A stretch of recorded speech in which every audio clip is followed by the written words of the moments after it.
Today, we're diving into a fascinating local story from the UK, but one that has some pretty huge implications for how our towns and cities plan for the future. It's a real tale of ambition, of strategy, and, what happens when a big plan gets even bigger. I mean, think about it. You've got this massive project, it's already in motion, and it's designed to completely reshape a town. So what on earth would make you suddenly decide, you know what, let's make this thing even larger? And more importantly, how would you even pull that off?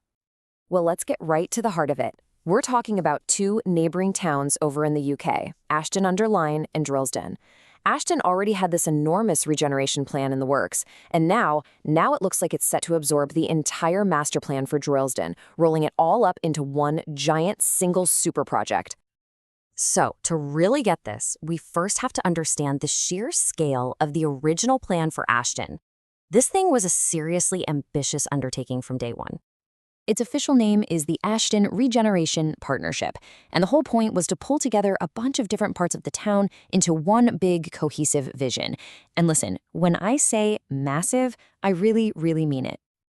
Just look at the numbers for a second, because they're pretty staggering. The plan aims to create a remarkable 10,000 new jobs for the area. That is huge. And it's not just about jobs either. The plan also calls for 1,500 new homes, so they're tackling the area's housing needs at the very same time.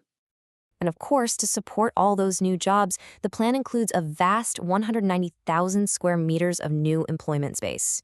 You can see right away what the priority was here, right? This was a heavyweight, economy-first kind of regeneration project. But this was about so much more than just putting up new buildings. It involves some fundamental infrastructure changes. We're talking a brand new railway station, extending the Metrolink tram system, and improving bus routes to better connect the whole area. This was a complete and total overhaul. Okay, so that's Ashton's grand economic vision. Now let's hop over to its neighbor, Droylsden, because, well, they had a completely different set of priorities. And this is really where things get interesting, because if Ashton's plan was all about the economy, jobs, and big business, Droylsden's master plan was all about community. It was focused on local life, on leisure, and on building a real sense of civic pride. I mean, their goals were totally different. They wanted to bring back a historic canal, create a new park, and fix up the facilities for the local football club. This was all grassroots, quality of life stuff, It was aimed simply at making the town a better place to live. Okay, so we've got one huge economic plan and one totally community-focused vision. They almost seem like they're from different planets. So that brings us to the big question. Why on earth would you merge them into one?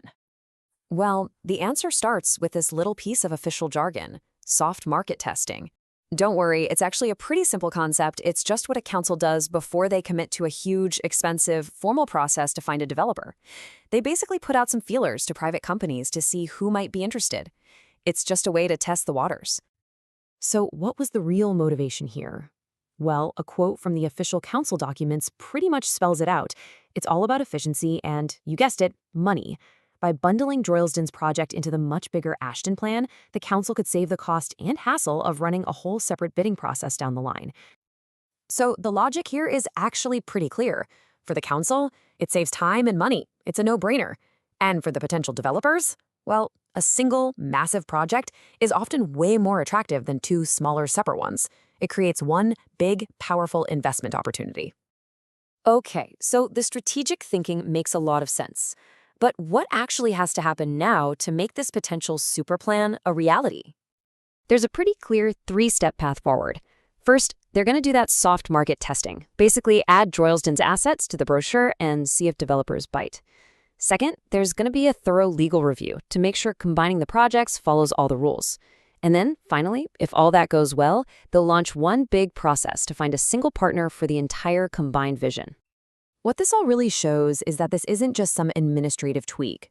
No, this is a major strategic evolution. It's an attempt to create a single project with enough scale and power to have a truly transformative impact on a huge part of the region. And it's a model that you can bet other councils will be watching very, very closely. And that leaves us with a pretty fascinating final question. We started with two very different dreams, right? One for economic power, the other for community heart. Now, as these two towns merge their futures on paper, the real challenge begins. How do you actually build one single unified vision that successfully delivers on both?